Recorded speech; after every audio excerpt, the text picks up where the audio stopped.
Hey everybody, Dr. Melissa Robinson-Winemiller here again, talking about empathy and leadership. And I think you're really going to like our guest today. He is a man of many talents, Dr. DeAngelo Richardson, founder of Different Reasons Incorporated, public speaker, estate planner, internationally known, recently his business and what he does has just exploded. So you've probably even seen him in national publications and some of his speaking. He's very, very present on LinkedIn. As we go, I'll definitely put his LinkedIn profile and stuff up here for anybody who wants to connect with him. But this guy, he doesn't just call his business Different Reasons. He does what he does for different reasons. And I really appreciate his leadership style and what he brings to the field. So please help me welcome Dr. DeAngelo Richardson. Hello. What did I miss, DeAngelo? What would you like to add to that? I get a lot of introductions throughout podcasts and different platforms, but that's probably one of the top three. You didn't miss anything. But that one's actually my favorite, though, because you kind of went a little bit more in depth about not just who I am, but what I do. And I think highlighting the fact that, the things that I do, I definitely do it for different reasons. And it's not just branding for the company. Like, that's true to why the branding is what it is. It is truly different reasons. Like, it's not enough. It's too much I can say about it. But Yeah. But I think that's fantastic. I mean, you really are in it for different reasons. You want to lead in a way that is different, but for different reasons. And I always thought it was really cool that with the DR, it's Different Reasons, it's DeAngelo Richardson, it's Decide Righteously. I like that one a lot too. I mean, you really walk the talk.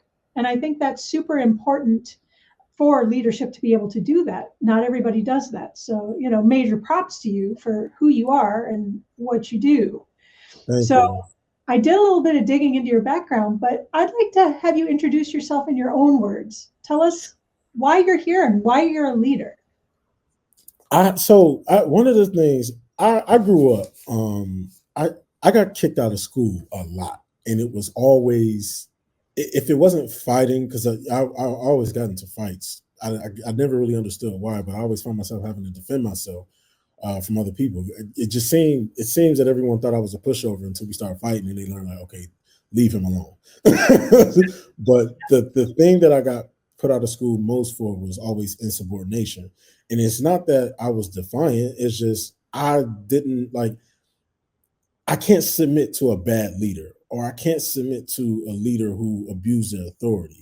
And I refuse to be silenced by people who think they know it all, because I'm not that person that thinks I know everything.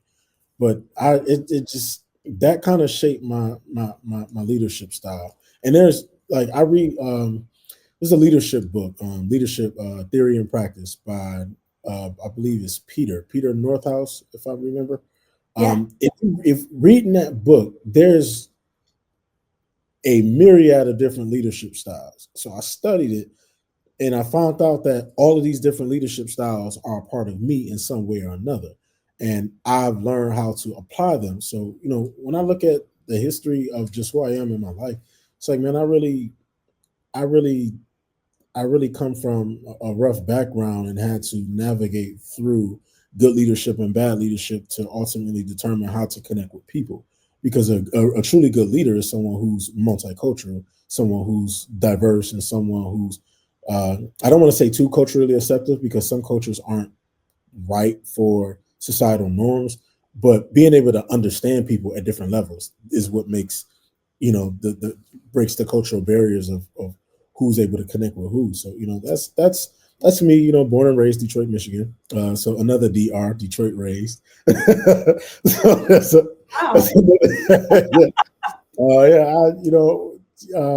I grew up impoverished, of course. And, I kind of navigated through that a little bit, started my college journey at University of Michigan, stopped there. Then I went to another university, stopped there, and I just decided to go into service. Went into service, within 9 months of me, or after training, I want to say 2-3 months after training, immediately right to war. Came back home, stayed in service, got back into school, and I'm learning all these different leadership styles. I was like one of the young people, or a new soldier when I got in service. I was one of the new soldiers who had always had access to executive rooms and executive conversations. And I even started speaking when I was 16 on stages. I started speaking at 16. So I've been being groomed for this style of leadership my entire life. Like it's all ordained. Like it's obvious, and it's been made obvious to me within the past 3 years. This is just what God called me and chose me to do, which is lead in a way that's remarkable. Like I'm more than certain, and my life right now is proof that for centuries after I'm gone, the world is going to remember me because of what I'm doing, because it's all selfless. So I mean, introducing myself, I don't know if I can introduce myself any better than that, because I don't like to talk too much about myself, but you know how I go. Yeah, absolutely. Well, and we're all kind of an amalgamation of everywhere we've been and everything we've done and everything we've touched. Yeah. And I think you really hit the nail on the head when you talked about connection, being able to create connection, because as you know, I talk about empathy. And the thing I keep trying to put out there is that empathy isn't necessarily about feeling. Empathy is about connection and understanding. That's what it's all about. That's where the power is. So the fact that you tap into that, whether intentionally or not, I mean, we're running on the same rails on that. Yes. That's the biggest part of leadership for me, is to be able to make those connections. And I think it's so cool that you dug into the North House. That's, for anybody who doesn't know, that's kind of like the text for leadership, and it's like this. And it's powerful. It is. And it's really cool because they actually break it down at the end of each chapter as far as pros and cons of each style. Yes. And to say, because like you were talking about how you're a different leader in different situations. I consider myself a situational leader because everybody's different. We have to be able to lead everybody, or at least everybody who's under our charge. So Yes. I think that's super cool. And I noticed in your LinkedIn profile too that you actually identified as a transformative leader, not necessarily a transformational leader. What does that mean for you? So for me, it means being able to take the ordinary or the unordinary or the extraordinary and make it more practical. So to be transformative, it's because we're all experiencing a journey of events in and out of time. And having the experiences in lieu of the things that we're exposed to, it causes a disrupt in the brain or in the mind, and it sometimes it's uncomfortable. But what we forget to understand, or sometimes ignore, or even lack to be taught, is that these experiences are preparing us for a moment that's going to come again, that's similar to that situation or circumstance, but it's going to look different down the line. So we have to be prepared for it and preparing ourselves all throughout the journey. So to be transformative is not to change everything, it's to continue the process of evolution, because that's an inevitable part of the journey. So a transformative leader is a leader who's able to understand and incorporate the concepts of evolution throughout the process and journey of a person, always remaining a human being in one way or another, but also connecting with other people to understand that every experience that we have,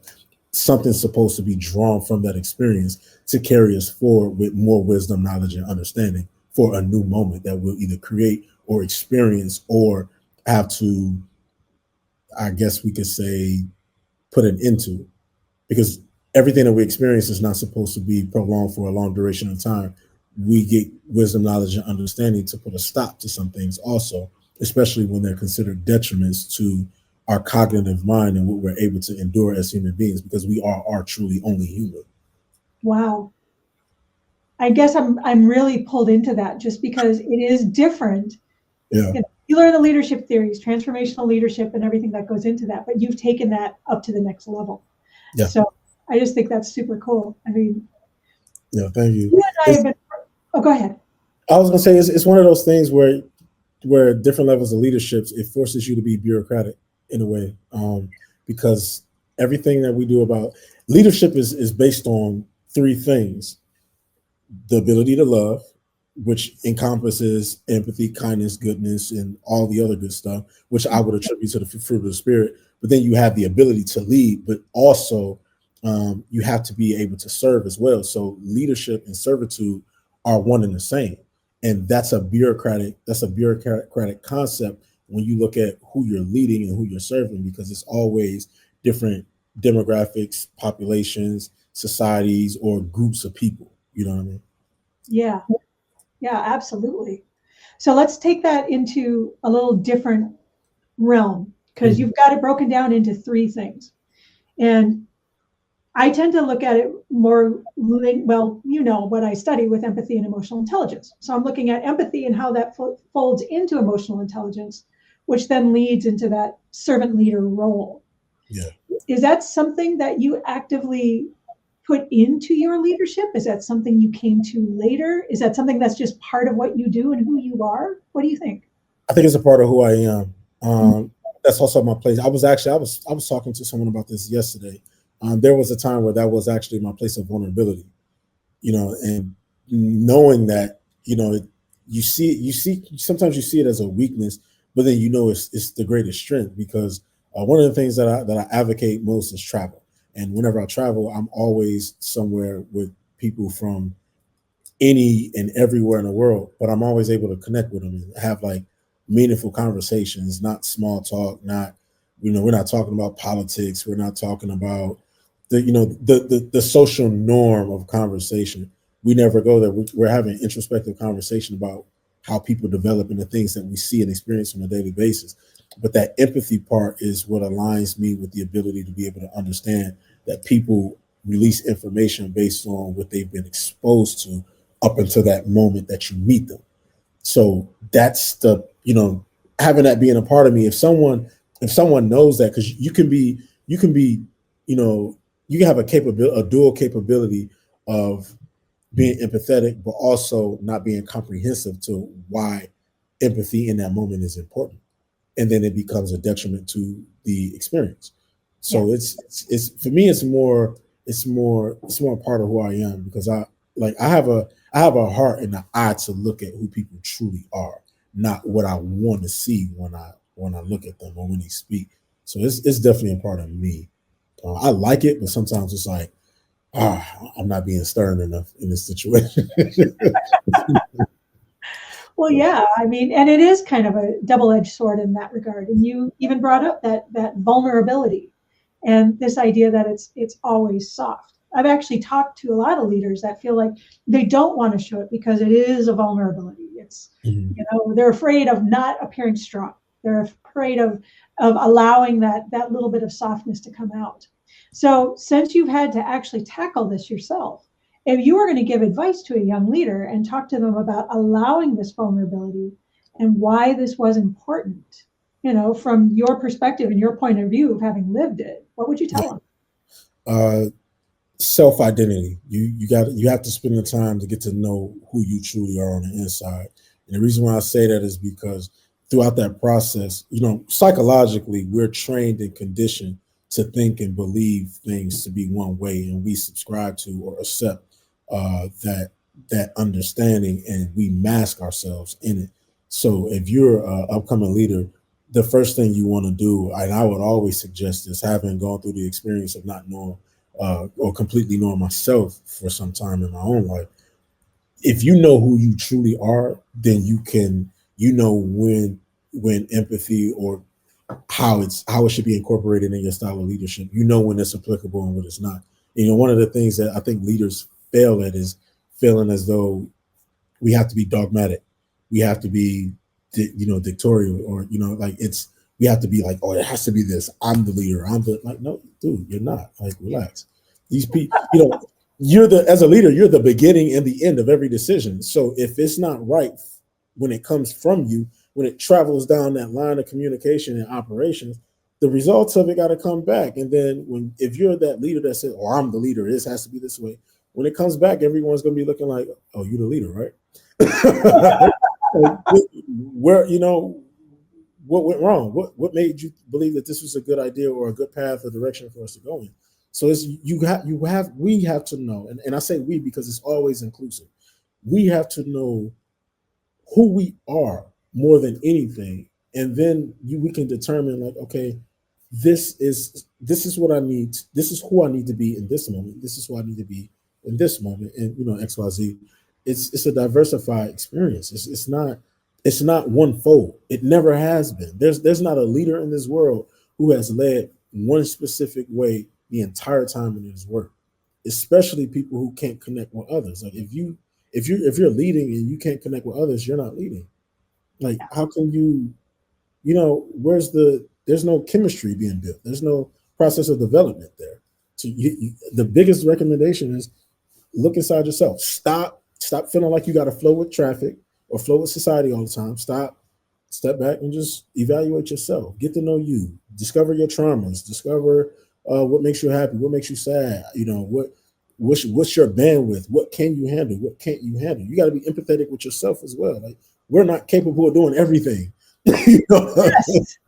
Thank you. One of the things I talk about all the time is self-empathy, and people don't quite get a hold of this. It's hard because in our society, we talk about empathy as a feeling thing. I feel what you're feeling. Yes, that's part of it. But if you don't know how to give empathy to yourself, how the heck do you know how to give it to anybody else? Yeah. You're drowning in it. You become that vessel of pain, and like people release whatever energy or whatever experience, and your brain is receiving this information, and you begin to drown in it, and you're trying to figure out, well, why do I feel like this? Because you haven't looked at yourself and been empathetic with yourself. 9 times out of 10, the people that you encounter in life, some part of them is connecting with you. We may not even comprehend what it is. But if you can't be empathetic with yourself, it's a recipe for disaster, because it's easy for us to be perfectionists because we always expect positive results or success in the end of everything. But that's unideal and unrealistic. Yeah, it is. It absolutely is, because it's like you said, we're humans. At the beginning and the end, we are human beings being human, and that's what we're going to do. Yeah. Period. So at what point in your leadership journey did you figure this out? I've got to be able to get in touch with and be okay with me before I can be in touch with anybody else. You know what? As my friend, you know this answer, and I'm going to say it. It was last year. It was last year. You know what?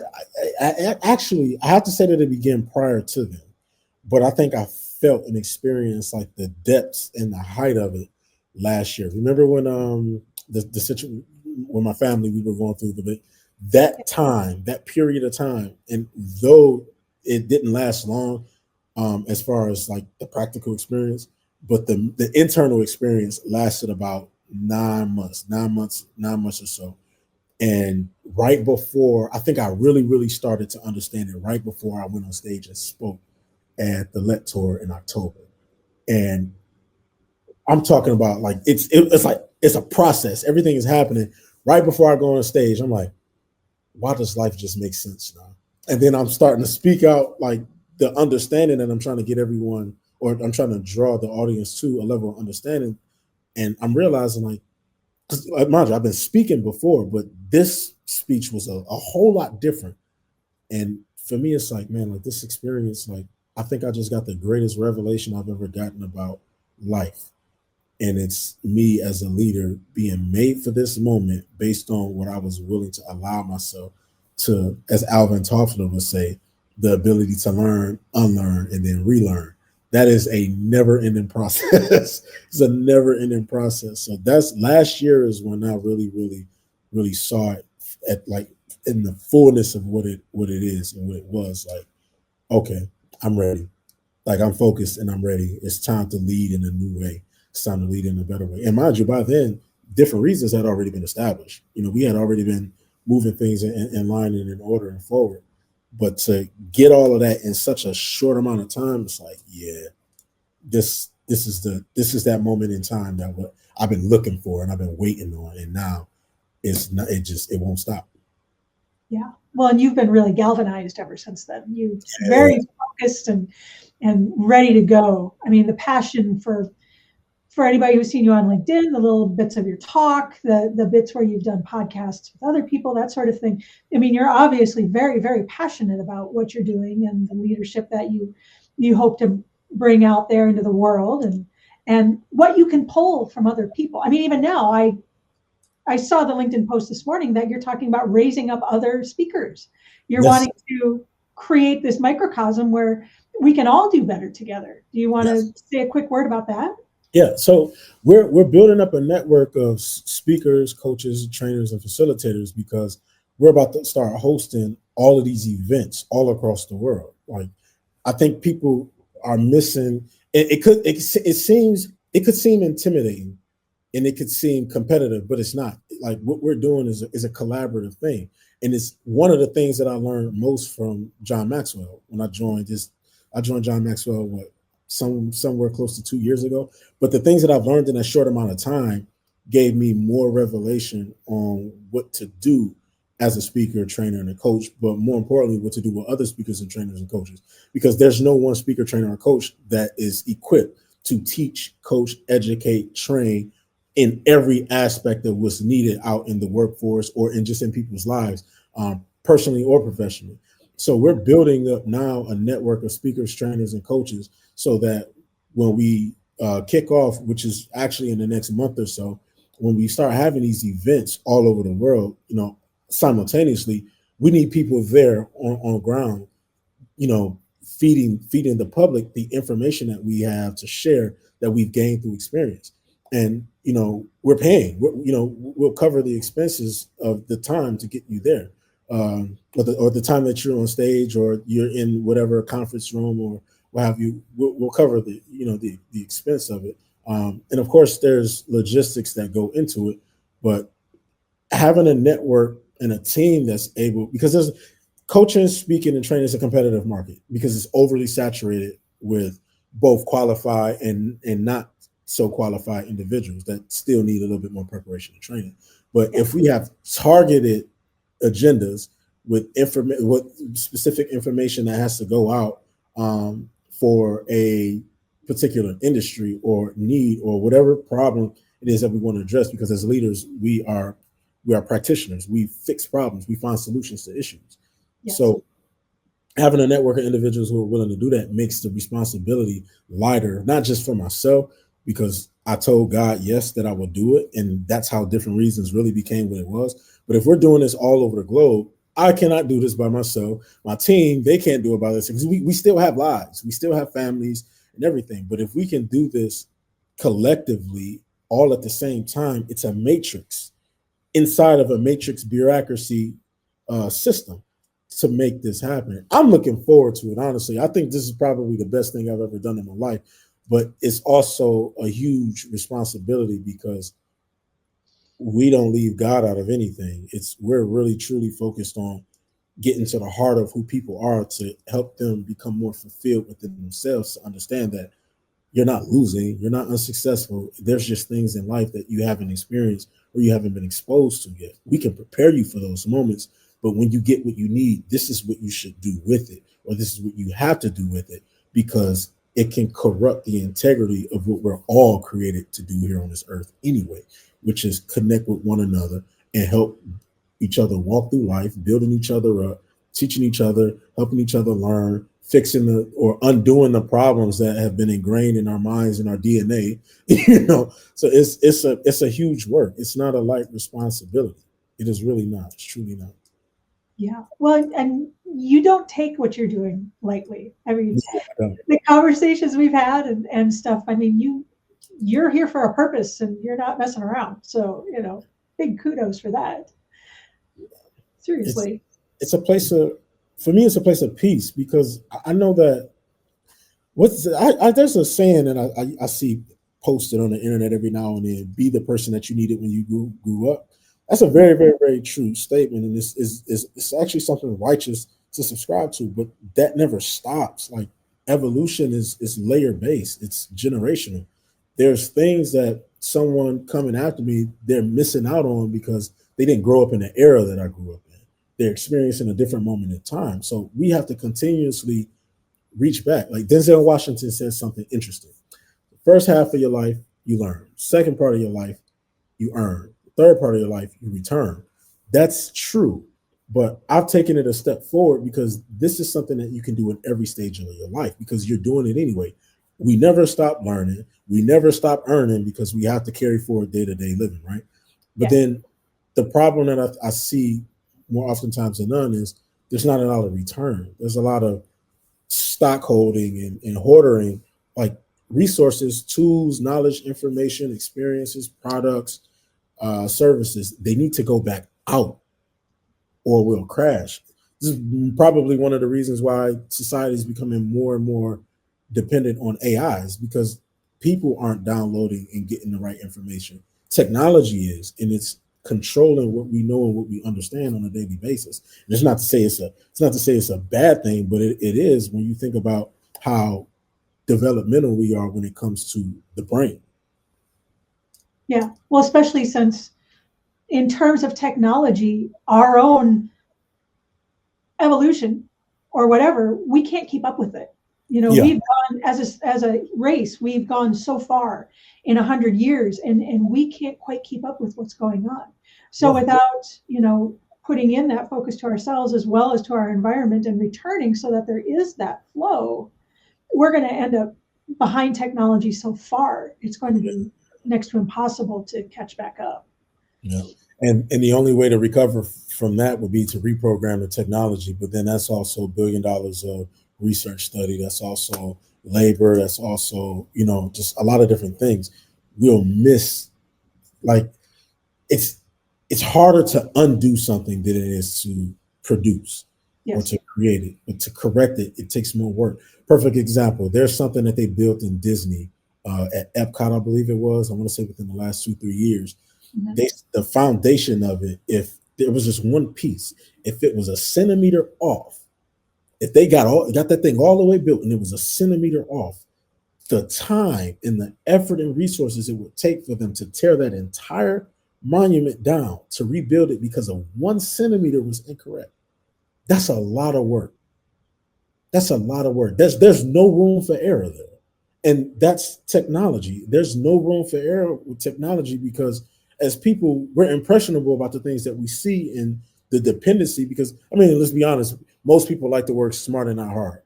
Most people like to work. There's others who like to work hard and not smart.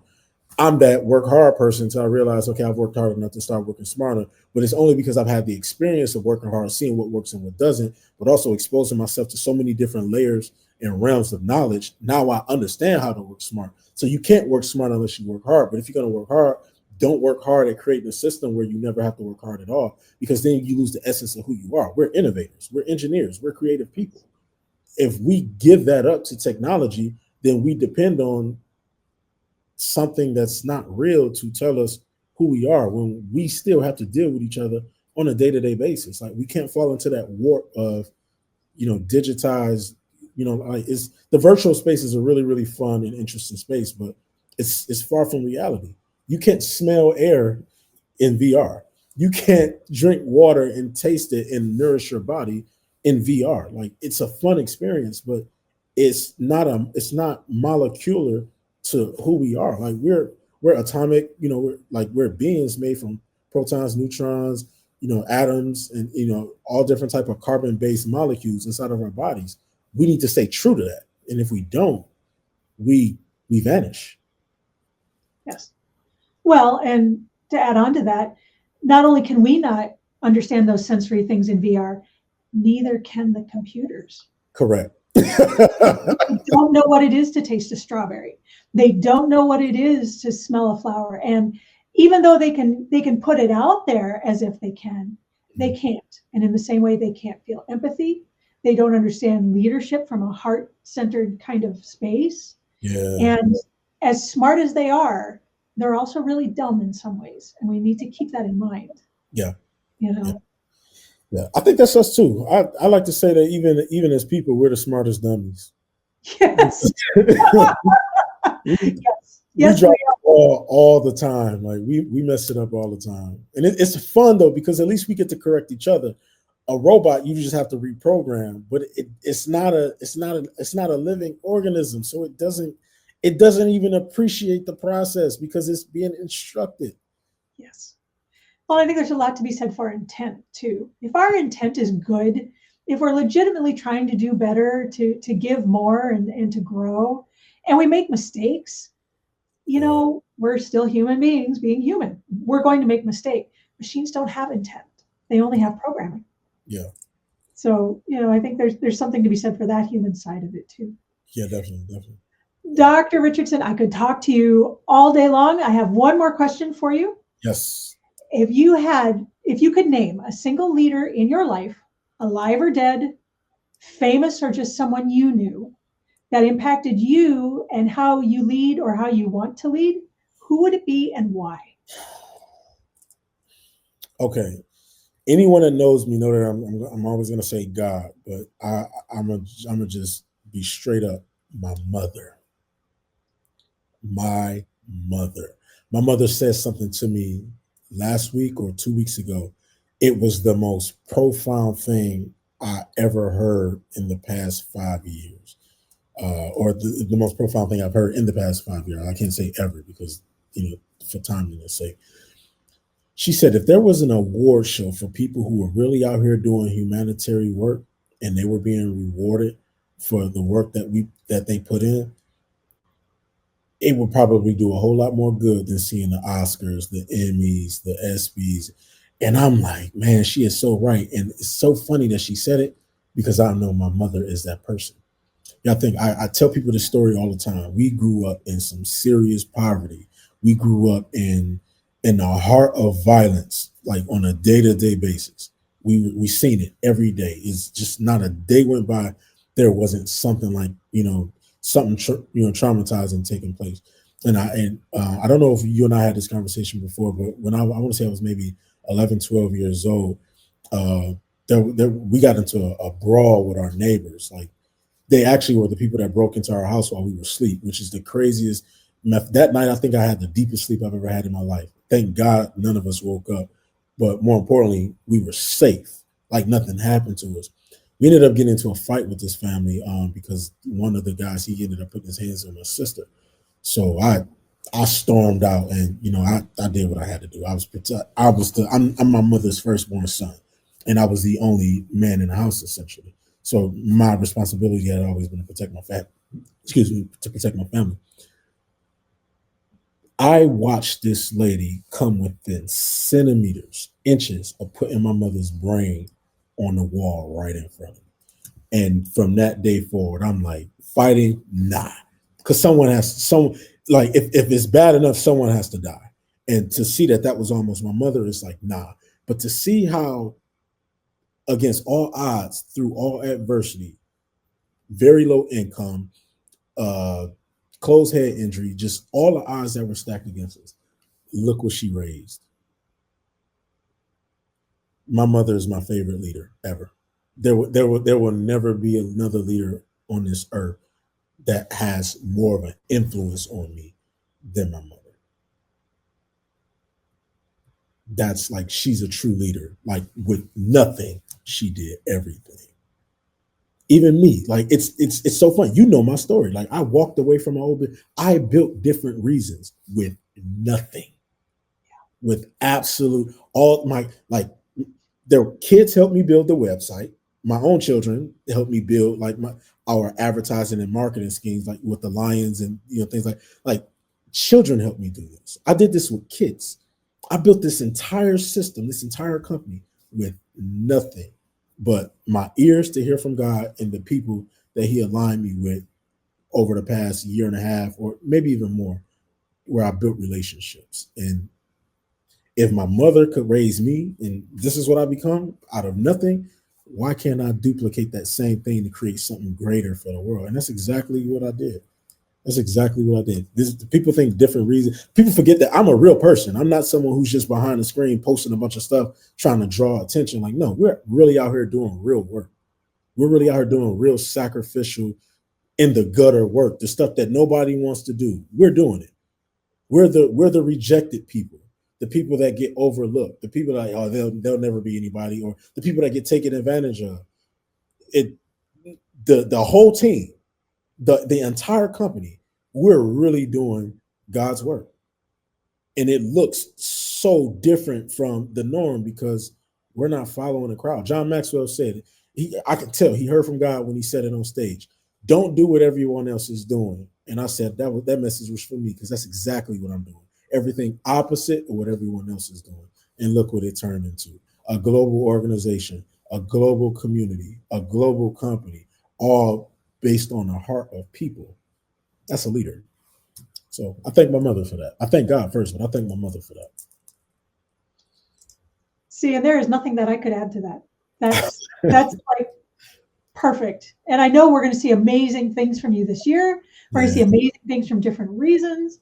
I'm excited. Your trajectory is going to be fast and high. So thank you so much for joining us today. This has been a fantastic conversation.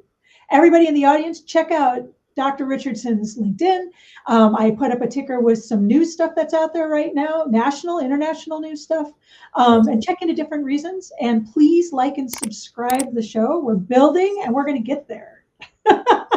So thank you so much. My pleasure. My pleasure. Anytime you want to get me back on the show, just let me know. I'll be more than glad to have open dialogue. These are some things I want everyone to know about you as well. They may not be aware of, but they don't know that you're that leader that you are. They know, but I want to bring more light to it.